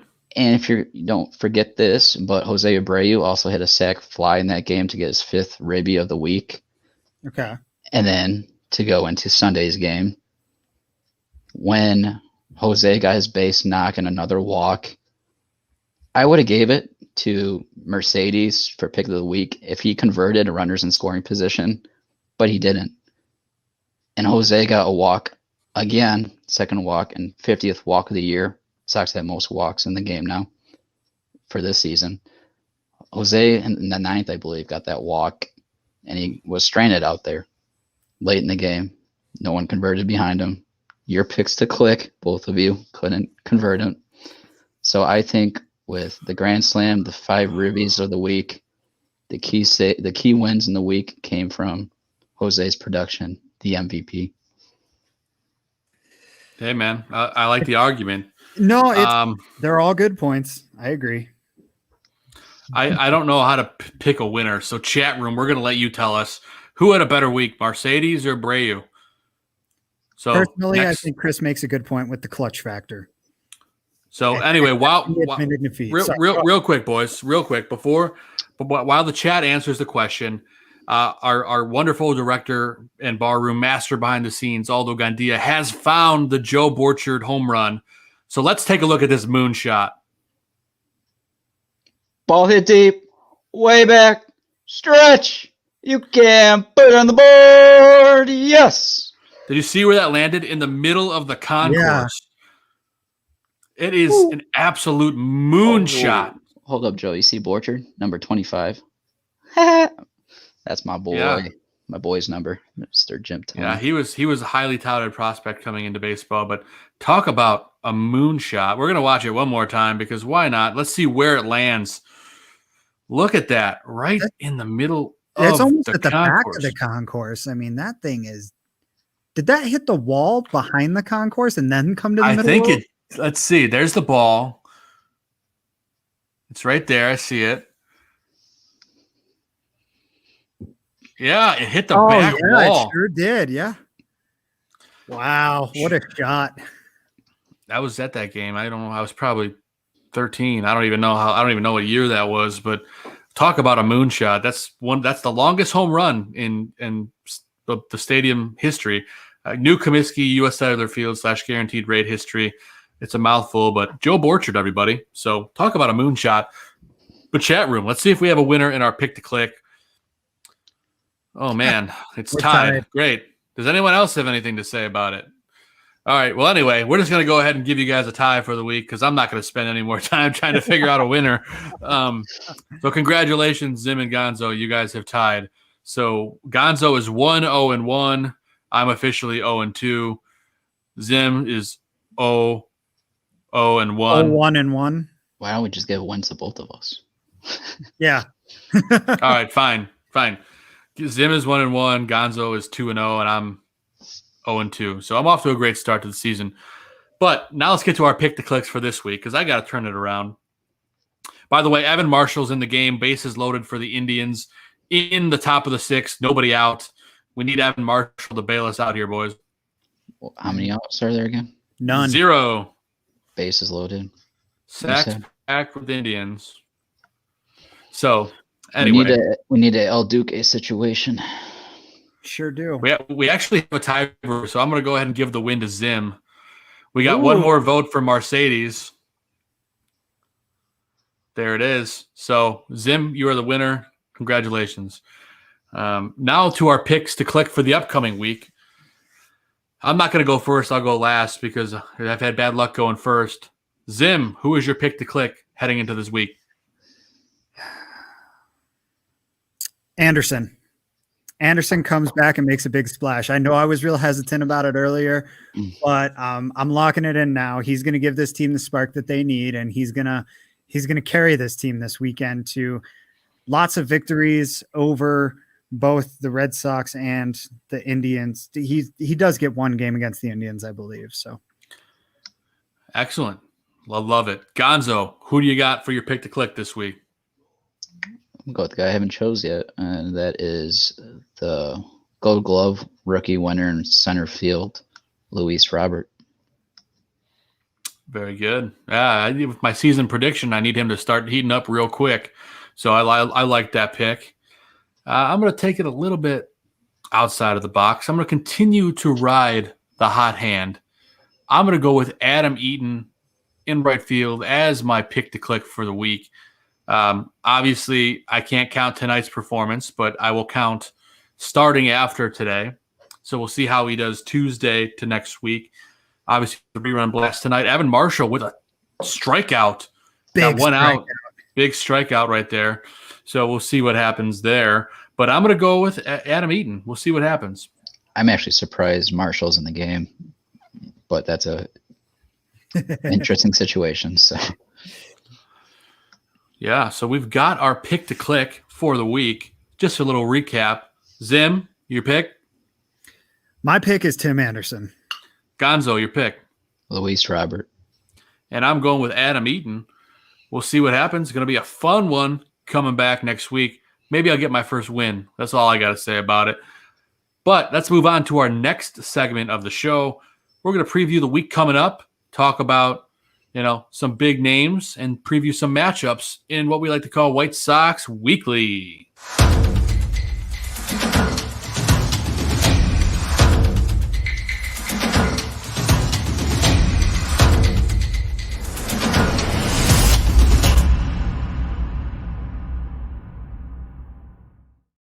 That's right. We're at the part of the show where we preview the week coming up. Of course, the Sox are playing the Indians right now. But let's take a quick gander at the upcoming schedule. We have, of course, we're playing the Indians tonight. We got a 3-game series with them. So you got today, tomorrow, Wednesday, and 4. Excuse me. Timmy comes back probably on Thursday for that last game, as Zim mentioned. Then Red Sox, we get a 4-game set against them too. That's weird. 2 4-game sets back to back. That feels a little strange, but we'll take it. Of course, there's some good pitching on both of these teams. I think Shane Bieber's tomorrow, so Let's see here real quick, guys. Sorry to change the subject, but we do have a tie game now. Sacrifice fly 3-3. Sox are tied with the Indians in the top of the 6th. But there's some great pitching staff and great offenses in both of these teams. So I'm just a little bit worried about our pitching staff where they've been struggling so much. I know it's early in the season, but they do have a long way to go heading into this schedule, and there's some big bats to face. Zim, any concerns when you look at this schedule? Well, part of the concern comes in that we don't exactly know who our starters are for the rest of the week because of this Rodon stomach bug.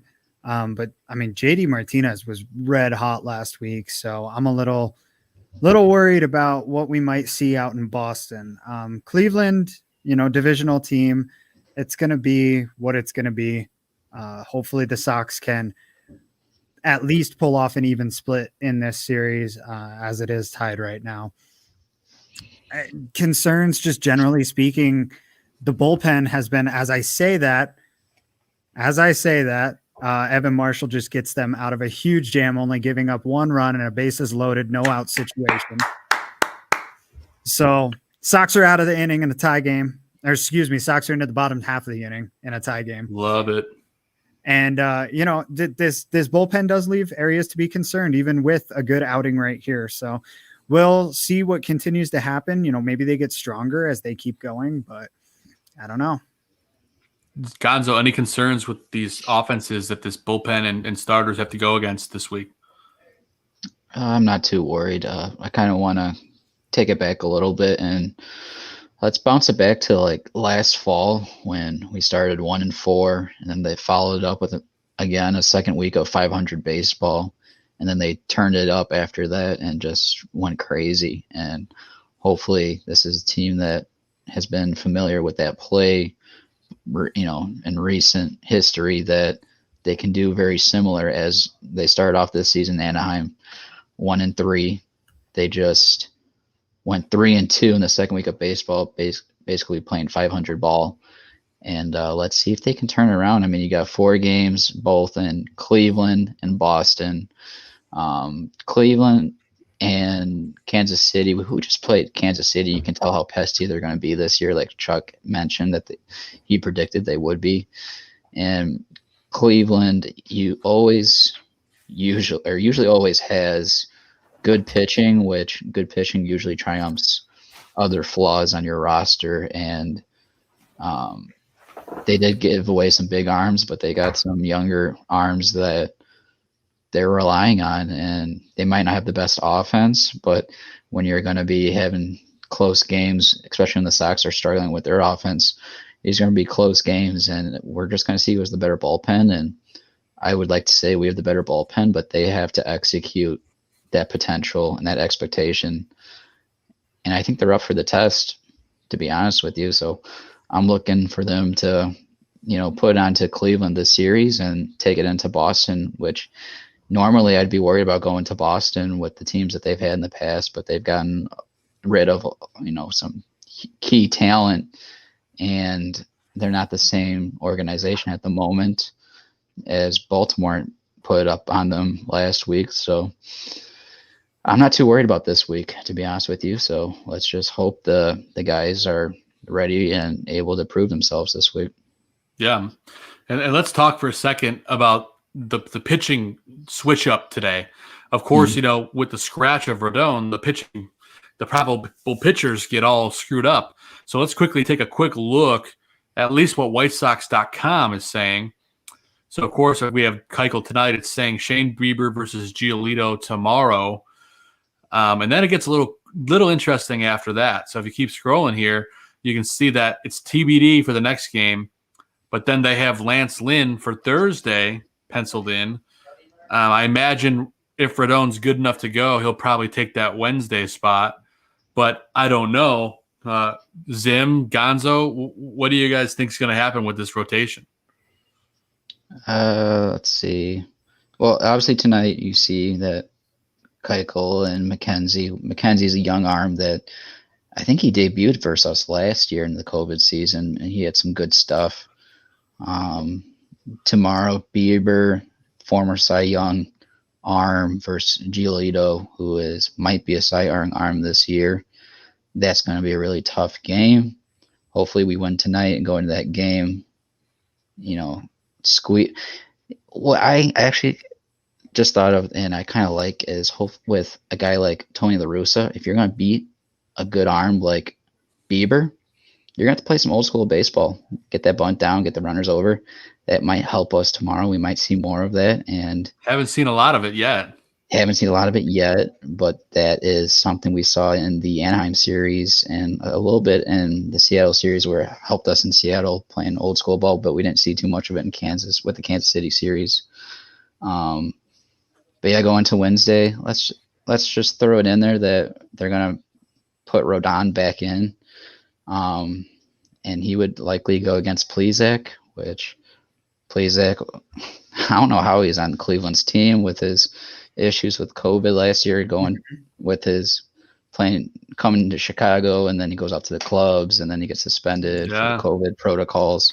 I'm surprised he's still there, but that should be a good matchup.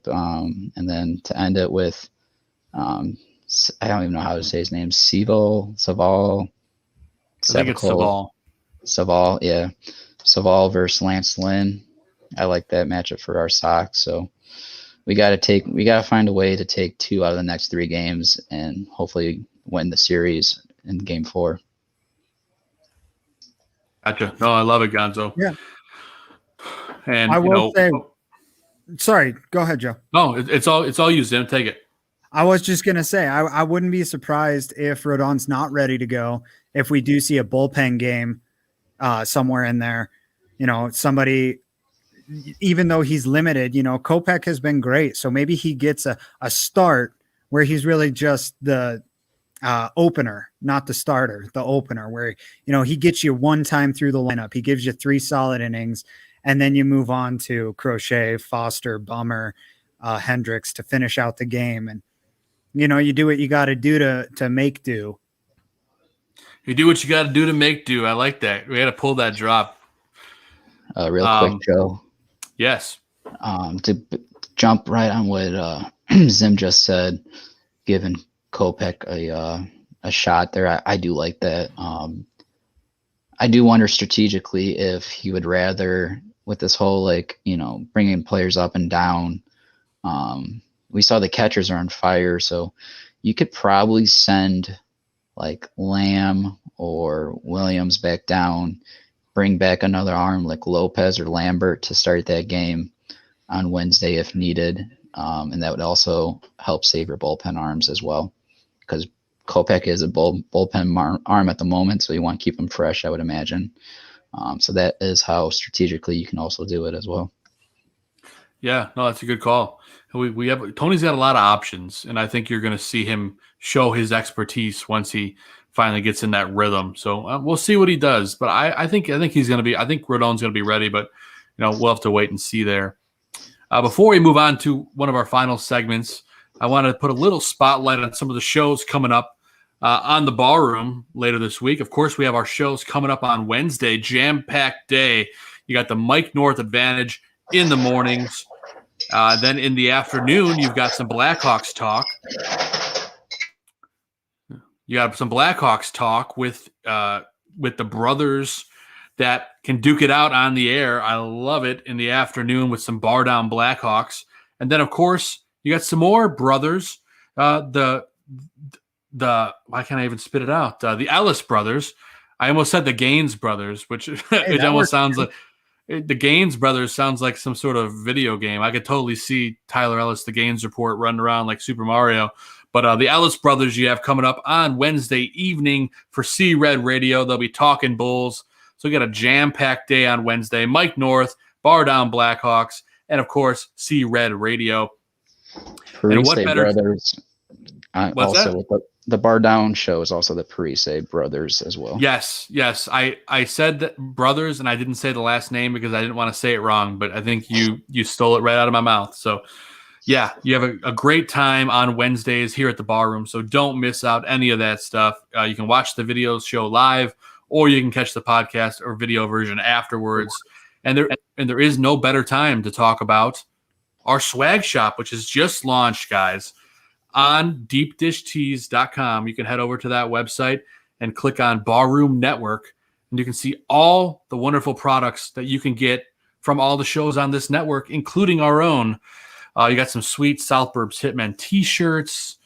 There you go, right here. I have one right here next to me on my screen that I can show off in a minute after we finish showing you the website. And then, of course, you got some great 3/4 length. We've got some water bottles, hoodies, all the other great shows. Of course, you got Badge of Honor, the Barfly Tailgate Boys, our buddies at the Friendly Confines. You can get a sweet South Burbs Hitman water bottle. Yes, stainless steel. Keeps the water nice and cold. So make sure you head over there, pick up some swag. There's all the other shows too. Of course, you got some sweet hats. There you go, South Burbs Hitmen. You got the nice stitched letters on there. We've got snapback. We've got slouch hat. You name it, we got the options there. So head on over, support the network. You can buy just a Barroom Network hoodie as a whole and support every single show and this platform that we're bringing to you every week. So any way you can support us, we greatly appreciate it. I got my South Burbs Hitmen t-shirt right here. Look at that logo. It really pops off the shirt. Very nice. Looks excellent. And then, of course, I also have my South Burbs Hitmen water bottle, stainless steel, holds a lot of drink, nice and cold. Highly recommend it. And if you cut the Steven Zimmerman, look at that sexy hat he's wearing. Is that the snapback, Zim? It is the snapback. Yeah, it's the snapback. It's the same one I've been wearing for the whole show. I didn't just pull it out to model it. I have been wearing this daily, and it's holding up. I will say, very high quality. I'm very impressed with it. I've worn it, I think, every day since I got it. And look at Aldo Gandia wearing the 3/4 length South Burbs Hitmen shirt. Look at that. He's getting ripped, too. Look at that COVID body, man. And as soon as I say that, he turns off the camera. Very nice. That P90X is really working for him over there. P Whiskey X. Yeah, I don't know. I just pulled that one out of my ass, but it works. It works. But head over to deepdishtees.com, Barroom Network. Click on that, and you can support us and any of the other great shows on the network. So if you can support us, it would mean the world to us. So we greatly appreciate that. And now, guys, let's move on to our last baseball segment of the show. And I'll tease the last segment now. So chat room, let us know. We're going to be talking in the last segment after this, favorite cocktail to drink during the game. So like a hard cocktail. So keep that in the back of your mind. Let us know in the chat, and we'll talk after we finish this segment.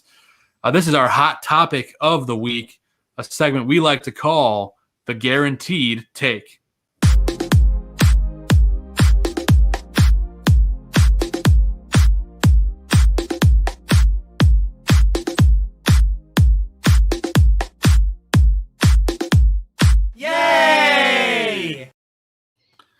That music really has me wanting to go like, That's kind of what I'm feeling. It's like, yay. And like what? And another reason that I'm dancing like this is the Sox have bases loaded, nobody out in the bottom of the sixth. So hopefully we get some good news during this segment. Yeah, with my pick of the week coming up to bat, just saying. Do I get credit for the Robert double that inning? Yes, you do, because you made the prediction before. Yeah, I was going to say, when does that cut off? Does that cut off? does tonight's game still count for last week's? Or if he hits, I'll gladly take the 3-run bomb from Eaton. Yeah, there we go. Sox bags jam, no outs. That's right. First pitch is a fastball right down the heart of the plate that he takes. Oof. Well, and of course the offense is up right now, but our hot topic for our guaranteed take this week is the White Sox bullpen overrated? I know it's early in the year, but it's a conversation we have to have. I know every Cub fan I know has told me how overrated our bullpen is, but obviously you can't take that with a grain of salt. Zim, is this bullpen overrated? I'm sorry. Am I creating an echo again? I heard a slight echo, but it's okay. Okay, sorry. I just want to make sure I'm not causing problems again. I know we had some technical problems last week. Anyway, sorry, back to the bullpen. Is our bullpen overrated? That's a great question. It sure kind of seems like it right now. I mean, I hate to be that fan, but when you got guys with an ERA of 27, I think I saw, other guys with an ERA, I think I saw somebody in the 40s, and I understand that these are, very, very limited appearances. We're looking at 1, 2, 3 innings here, but if you're not getting the job done in the 1, 2, 3 innings that you're getting, I mean, that's what you're paid to do. That's what you're here to do. That's why you're on the team. So unfortunately, early, it seems like we overrated them early in this season. Now, does that mean that they can't shape up? Absolutely not. But to this point, they've not gotten it done the way they need to be getting it done. I would agree with that. Gonzo. I'm actually going to say it's been underrated. The only reason why I say that is because statistically, yeah, it's going to be inflated. The numbers will be inflated from the runs that have come in. However, this has been situations where the starting pitchers haven't gone deep into games, so we've had to rely more on our arms to at least keep the game close, if not win us these games. And I think you've heard me say you just have to chalk it up to the batters a little bit too often in the couple episodes that we've had. And these guys aren't always going to execute every given opportunity. They're going to let a couple slip. But for the overwhelming majority of these games have been really close, and the bullpen has really kept us in these games. And our offense has been going, do you guys have a statistic with the runners in scoring position not being able to convert them? Because if anything, our offense is holding us back from getting these wins.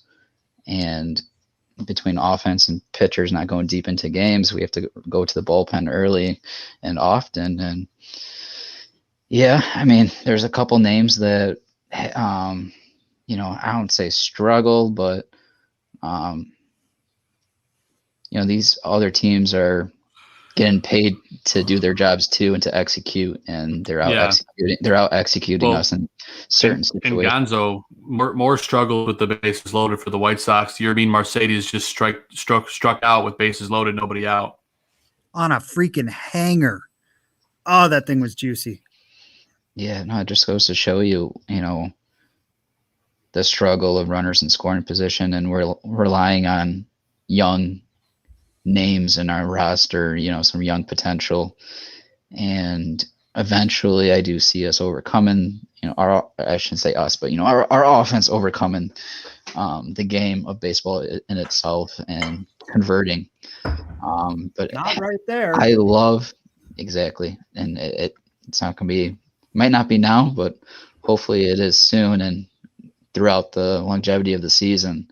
But guys, I mean, just look at the names in the bullpen. These are guys. Oh my God! Did you just see it? Madrigal just grounded into a double play. No, that was Grandal. That was Grandal. It was Grandal? I thought it was Madrigal. No, that looked like a number 24 on his back to me. Well, I'll rewind it and look at it and confirm. So Please. Continue talking, Gonzo. All right.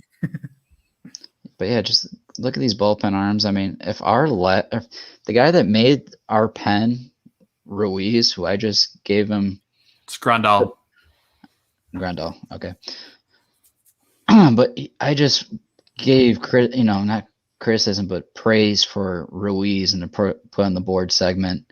And that's the last guy to make the roster in our bullpen. And if he's coming up clutch now, just wait until these other names that we just love, like Marshall, who just gave up only one run out of bases loaded situation. Talk about our bullpen keeping us in the game there and not getting the game out of hand. But if you got other names like Cody Hoyer, Matt Foster, Marshall, Crochet, Kopeck, guys, this is a nasty bullpen, and they're going to keep us in games more than often. And we're going to have to rely on Hendrix. I forgot Hendrix, but we're going to have to keep. This roster or this bullpen is going to keep us in games more often than not, and that's what we're going to need not only in the regular season, but when we get to the postseason, the best bullpen is going to get us to where we want to be.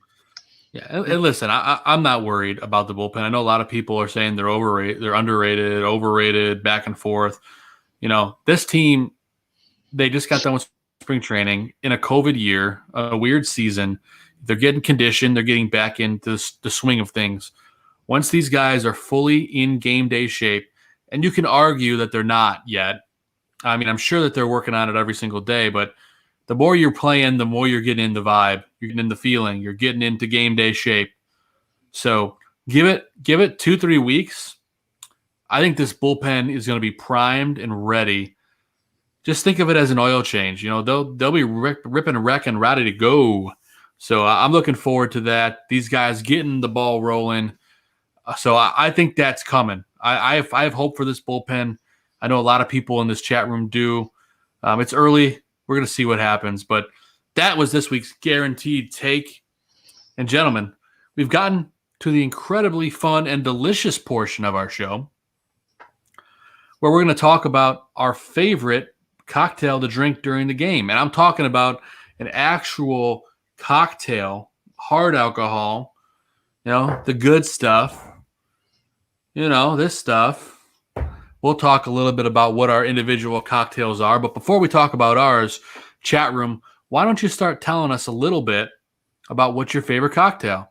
How do you drink it? What's the temperature? Do you take it on the rocks? Do you take it, room temp? What's your way of drinking? So, Travis, his summertime drink at the park is vodka and lemonade, of course. At Sox Park. To go. That's right. At Sox Park, their vodka is like a slight raspberry vodka that they put in their lemonade. So it's got like this delicious, icy raspberry flavor. And if you have a few too many of those, you feel them really quickly. I'm sure Travis would agree with me. But there's nothing quite like the refreshing vodka lemonade at the ballpark. Santiago likes to sip that Don Julio 1942 at home. Expensive taste, my friend. It sounds delicious. I'm not going to lie. I imagine Aldo and I could take a few shots of that. No problem. But all right, boys. Let's get a little bit into your favorite cocktail for the ball game. We'll switch things up a little bit. We're going to start with Mr. Chris Gonzalez. Gonzo, what do you like to drink and why? Well, first off, I don't know how Travis is drinking those vodka lemonades and the Churro Dogs as well. That's just a lot of sugar. But anyways, I ran out of my cocktail tonight. I just drank it all. But when I'm at the ballpark in Santiago, his taste is expensive like mine. With the full bar and the 300 level, I'm going to rum and cokes or whiskey and cokes throughout the game. That's just typically I keep it nice and simple, and my wallet's not liking me, so that's what I got for you. Gonzo with the expensive taste. I like it. And yeah, I'll change it up. I usually go last, but I think I'm going to go next. Now I'll give you a little preview on the camera of what we got here. We got an old fashioned. That's my favorite cocktail to have. And you can see here, I even have I spilled drink on my computer. That's not good. You been drinking one too many old fashions before the show there, Joe? That's right. So I just wiped it off with my t-shirt, but I had to show you the orange rind in there, show you how fancy I am. But there you go. Yeah, I love a good old fashioned. I had full ice in this before the show started, but I had a feeling it might melt, but it's still cold. Nothing quite like it. So I'll show you what I do. What's my secret to have an old fashioned at home, right? If you guys have made an old fashioned before, you have to have bitters. Yes, that's right. My mic did catch on fire once. I forgot about that. Well, if you're lucky, my computer might set on fire here in a few minutes, but I'll clean this up after the show. It's all for the sake of the show. It's all to entertain you. Does Aldo have a clip of that? Because I didn't see that before. I don't know if anyone has a clip of that, but because you just kind of lost me in the middle. Yeah, he said I'll look for it. But back to my old fashioned. How do you make an old fashioned at home? Like you got to get the bitters, you got to get this and the mix and all that. Here's the easiest way, okay? I've had a lot of old fashions in my day. When I go to a restaurant, I get an old fashioned. It's delicious. Grab a straw, not a towel. Very good. Thank you, Travis. But when I make my old fashioned, I use Bullet bourbon. Good delicious stuff. Very good. This was full not that long ago. And this is the secret, guys. You can get this on Amazon. You can get this in multiple stores. Gary's Original Old Fashioned Mix. That seems like cheating. I tell you what, though. It tastes like any restaurant old fashioned you could have made. It's delicious. You go ahead, you pour it in. Well, at first you do your whiskey or bourbon or whatever you choose. Then you mix in your mix. You put I think it's 3 parts whiskey, 1 part old-fashioned mix. And then you got to get you a little bit of orange rind, which I'm not going to show you because I spilled it on my computer. Then last but not least, of course you're going to have ice in there. Last but not least, to finish it off, you just got to do a little splash of a 7-Up or a citrus soda or a ginger ale. Delicious. And that, my friends, is how you make a delicious cocktail. Cheers. I get it. It sounds good, but man, you got Benny's right around the corner. Go get yourself some bitters and there's bitters in this, bro. But you get the bitters and then you make it as bitter as you want. And simple syrup's not that hard to make, man. I don't know. It just feels like cheating to me. Maybe if you have this, you will not care. I was going to say that good. Maybe I just need to try it for myself and then I'll understand. You can get a giant bottle like this. Look how big it is compared to my face. Yeah. On Amazon, it's $20. Cool. You want to Venmo me $20? Absolutely. I'll just send one of these to your house, Sim. Hey, if you're sending booze from Chicago my way, throw a bottle of Malort in there. Oh, God. No, thanks. I will tell you. Is that your favorite cocktail? It is not my favorite cocktail, but it is probably my favorite shot. In all reality, I love doing Malort shots with my buddies because they don't understand what exactly it is. Did I ever tend bar? Yes, I did. Actually, I attended bar for a couple of years, and I was actually a bar manager for a short while as well. It's doing really good. The Bullet Bourbon is treating me very well. I'm cuddling with it. Smells great. And Zim, I bet you'd be a great bartender. I was pretty mediocre. I won't lie. I'm not going to act like I was some great thing. What I was good at was pairing wines. I worked at an Italian restaurant, so I kind of. Of course you did. Yeah. Just like a mama used to make. Mwah! You might as well just take shots of absinthe if you're going to be doing shots of Malort. No, Malort is way worse than absinthe. Come on. Yeah, but absinthe is heavier. It's true. It's true. So anyway, my favorite cocktail, if I'm at the ballpark, would probably be a Long Island, just because it's the most bang for your buck. Yeah, you're going to spend like $23 on one, but you're also only going to need one. So, and it's refreshing. It does what I need it to do, as well as it's something I don't feel like I have to hurry up and drink. I can sort of take it in through the first, 4 or 5 innings of the game. And does it get a little watered down? Yeah, but so does any drink when you go to the ballpark. But when I'm at home, I'm not spending all the money to make myself fancy cocktails like Joe over there. So it's just what the hell, man? 4 roses on ice. And I will say this was only filled up to about here before my ice started melting. So you've got some watered down 4 roses, but I bet you it's still delicious because 4 roses is great. It absolutely is. It takes that edge off of it when it gets nice and watered down like this. Not that, I don't know. It's a little too watered down for my taste, but nothing a little extra. Nothing like that a little extra 4 roses can't fix. That's right. The cocktail makes everything feel better. And I want to put him on the spot, see if he'll come out or not. But does our director Aldo Gandia have a favorite beverage, a cocktail to drink during a game? Or he can just put it in the chat, whatever he wants to do. He doesn't have to come on camera. He can stay hidden behind the camera. Oh, he's reaching for a bottle. Uh-oh. Dark room. Okay, here's after I got my second vaccination shot today, I went over to Burbs and I got a bottle of this Driftless Glen from Benny's. And this stuff, I just love this stuff because I love that vanilla taste when has been brewed over oak barrels. And this has not a strong vanilla taste, but I can definitely taste it. And so I love it. And I usually go through about a bottle every 6 weeks or so. So last week, there you go.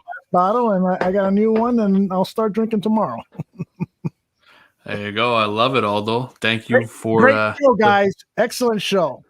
Hey, thank you, Aldo. We appreciate it. And we appreciate all you guys for hanging out with us in the chat. If you have any last-minute favorite drinks, get them in here before we wrap. we're going to get out of here in just a few more minutes, but just an update on the game if you guys aren't watching. It's still tied 3-3 in the top of the 7th. Indians have a man on first with 2 out. My bullet is still sealed, that I will get to it soon. Oh, that's right. I got that from my dad for his birthday. So you will not be disappointed. Very good stuff. So I see someone getting ready in the bullpen for the Sox. I'm not sure who. It's looked like number 65 to me, but I'm not sure. It's Hewer. I can never pronounce it right. Hoyer. Yeah. I want to call him Huey Lewis in the news. Yeah. There you go. That can you imagine if Jason Benetti's like, here comes Huey Lewis in the news?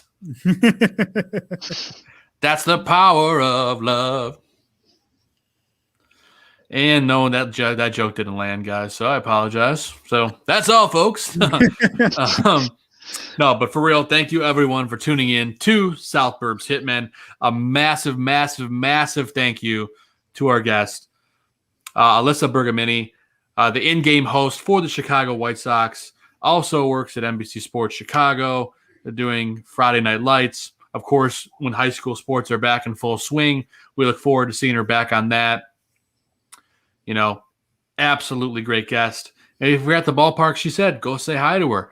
Things are starting to go back to normal. We're excited to get the stadium back up and rolling, getting into that ballpark vibe, playing Thunderstruck, blazing, start me up before the first pitch. Us White Sox fans, we love it. We're going to be at games. We're going to find a day. I'm going to go with Zim. I'm going to go with Gonzo. We're going to be at a game. We're going to let you know. We want you to come say hi. We'll go get a beer with you. We're going to go down to 35th Street Red Hots down the block and get a hot dog and fries. You know it's going to happen. So we look forward to seeing you guys at games. This is our chance for our last second shout-outs. Chris Gonzalez, what is your last shout-out of the night, my friend? Besides everyone in the chat giving us the support that we all love, I haven't shouted out this person to this point, and I can't believe I haven't. I'm going to shout out my girlfriend, Rosario Garcia, or Garza. Sorry, I've had way too much rum tonight, boys. Look out. Gonzo's in the doghouse. I'm in the doghouse. But no, Soraya, thank you for supporting me.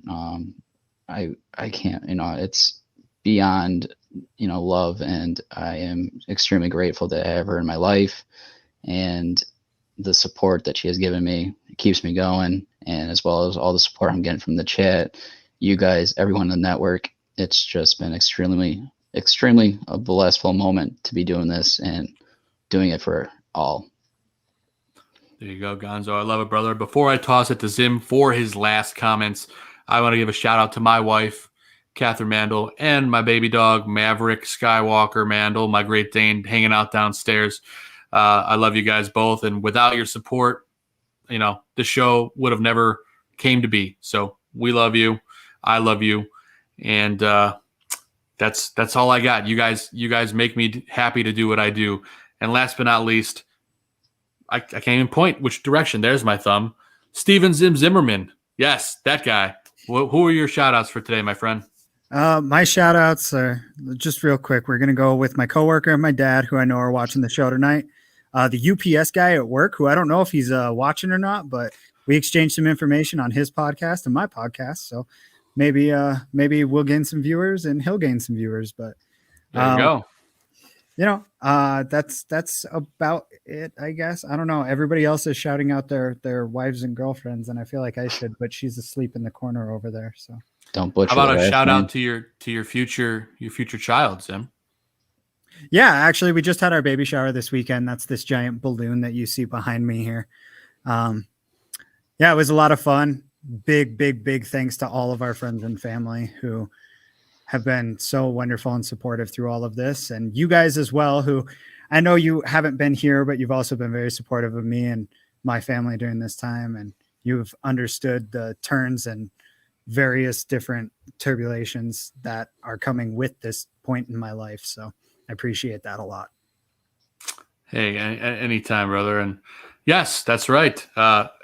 We're very excited for you, Zim, and for your future child. And also great reminder from Aldo, our guest tonight, Alyssa Bergamini's birthday is on April 30th. So make sure you give her a shout out on Twitter.